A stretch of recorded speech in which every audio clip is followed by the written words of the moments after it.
is the news at 6. First, the highlights. Lagos State government pays over 1 billion naira as WAEC fees for more than 58,000 students in 2024. Federal government reveals plan to relocate Suleja Correctional Facility after jailbreak.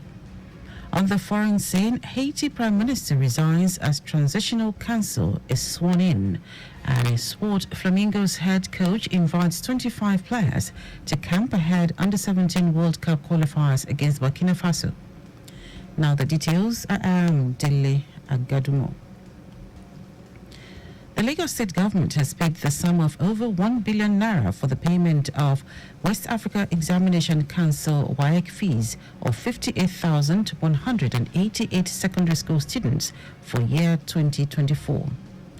This will be in addition to the over 4.2 billion naira paid by the Sanwo-Olu administration in the last 3 years, as the state government promises to review policies and remove bottlenecks hindering policy implementation in schools for quality learning.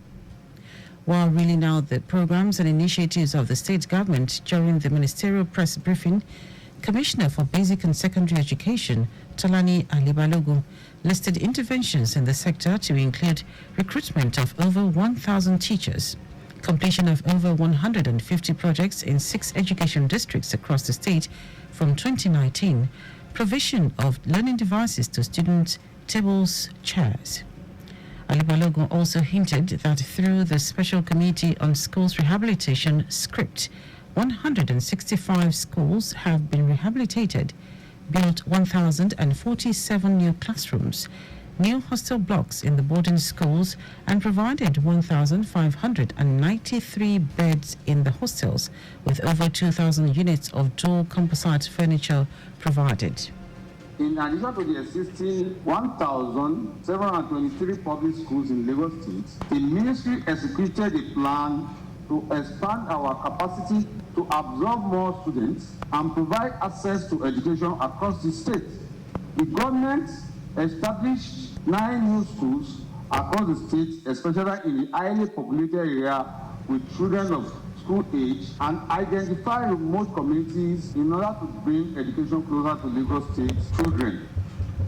The ministry, in pursuance of the education and technology policy as enshrined in the Themes Plus agenda, provided capacity training for teachers on e-learning through the deployment of the Nigerian Learning Passport, a curriculum-based software facilitated by UNICEF to enhance accessibility of content for teachers and students. Also in the year under review, 12 schools were shut down for safety infraction and illegal operations. Our correspondent, Adiola Akindele, quotes the Commissioner for Basic and Secondary Education as saying that 31 secondary schools and 5 primary schools are also undergoing massive rehabilitation and will be completed soon. Lagos State government has vowed to continue to create access to market for small businesses, also ensure that tourism, arts and culture thrives. Special advisor to the Governor on Tourism, Arts and Culture, Idris Aregbe, stated this at a press conference to announce a collaboration between the state government and Niger Brand Chic Trade Fair at Alausa, Ikeja. According to Aregbe, the program, which will hold between the 14th and 16th of June in Lagos, with 200 micro, small, medium enterprises expected to participate, will promote artistic endeavors and propel the state's tourism sector forward as a cornerstone of economic development. It is a testament to our unwavering dedication to inclusivity and diversity, with an anticipated influx of participants and visitors. The fair will provide an unparalleled platform for vendors and entrepreneurs to show their offering connect with a wider audience and contribute to the vibrant economic landscape of Lagos. The Special Advisor on Tourism and Culture emphasized the commitment of the Sanwo-Olu administration towards nurturing the diverse cultural heritage of Lagos to the global market for economic progress. On her part, the chairperson of NBC Trade Fair, Dele Agadumo, who noted that entry is free for all Lagos residents, assured traders of adequate security of lives and property during the period. The trade fair will showcase convergence of different sectors like lifestyle and fashion, personal care, arts and crafts, among others. Lagos State Ministry of Women Affairs and Poverty Alleviation, WAPA, says it is working earnestly in line with Governor Babajide Sanwo-Olu's Themes Plus agenda to empower residents through creativity and innovation. The WAPA Commissioner, Bolaji Dada, stated this at an event to mark the 2024 edition of the World Creativity and Innovation Day with the theme Inspire. Dada, who said creativity and innovation are essential drivers of national success, fostering growth, adaptability and competitiveness globally, noted that the ministry has effectively keyed into that purposefulness in handling the task of empowerment. According to her, there are 19 vocational centers across the state and a total of 4,592 beneficiaries have graduated from the centers in the last year. Dada said by tapping into the full potential of the students through their creativity, they can generate income, gain financial independence, and contribute to their community's economic growth and ultimately to the nation as a whole, thereby enabling self-reliance among women. Now to the rest of the stories. The federal government said it is considering relocating the medium security custodial center in Suleja, Niger State, following the jailbreak that saw the escape of 119 inmates.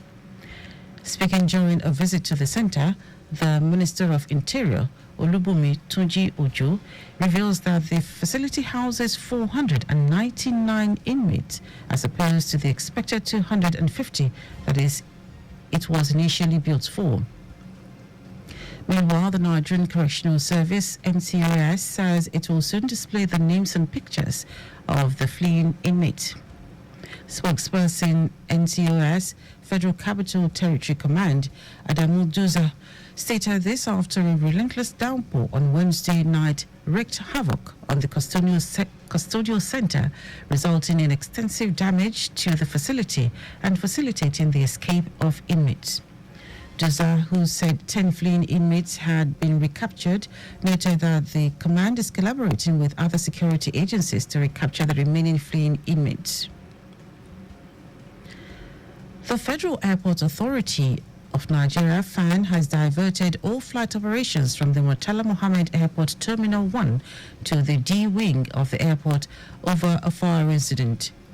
FAN also said the engineers at the airport have disconnected power from the entire E-wing of the airport to quench the ravaging fire, which started around 5:29 a.m. today. According to a statement signed by the Director of Public Affairs and Consumer Protection, Obiageli Ora, smoke, which eventually turned into fire, had erupted from the E54 bridge. And now to foreign news. Haiti's Prime Minister Ariel Henry has resigned as a new council was sworn in to lead the country gripped by deadly gang violence. A recent outbreak of violence forced officials to move the ceremony from the National Palace to the outgoing Prime Minister's office. Henry agreed to step down last month after armed groups blocked his return to the country. Gangs now control most of the capital, Port-au-Prince. They have capitalized on the power vacuum left by the Prime Minister's exit and expanded their control over swaths of the country, which has effectively become lawless in places. And our sports head coach, Bankole Oluwokere, has invited 25 players to the camp of Under-17 girls national team, Flamingos, ahead next month's FIFA Under-17 Women's World Cup qualifying fixture against Burkina Faso. The list includes 4 goalkeepers, 7 defenders, 7 midfielders, and 7 forwards. Oluwokere, who led the Flamingos to a first-ever World Cup bronze medal finish in India last year, saw the girls fire from all cylinders in a 12-0 rout of their counterparts from Central African Republic over 2 legs in Douala and Abuja. Both teams will clash in the first leg of the third-round fixture at the Stade Ouagadougou on Sunday, May 12, with a return leg at the Moshood Abiola Stadium, Abuja, on Saturday, May 18. And that ends our news at 6. Just before we go, Please do not drive beyond specified speed limits. You can follow us and like all our various social media platforms: X, Traffic Radio 961, Instagram, Lagos Traffic Radio 961. Subscribe and watch our news and programs live on YouTube at Traffic Radio 961. You can also visit our website at trafficradio961.ng. Did you know that the Sanwo-Olu administration established 10 tri and oxygen centers? You can get more details on the Lagos State Government website. To end the news are the highlights of the major stories. Lagos State Government has paid the sum of over 1 billion naira for the payment of West Africa Examinations Council WAEC fees of 58,188 secondary school students for year 2024. The federal government has revealed plans to relocate the medium security custodial center in Suleja, Niger State, following the jailbreak that saw the escape of 119 inmates.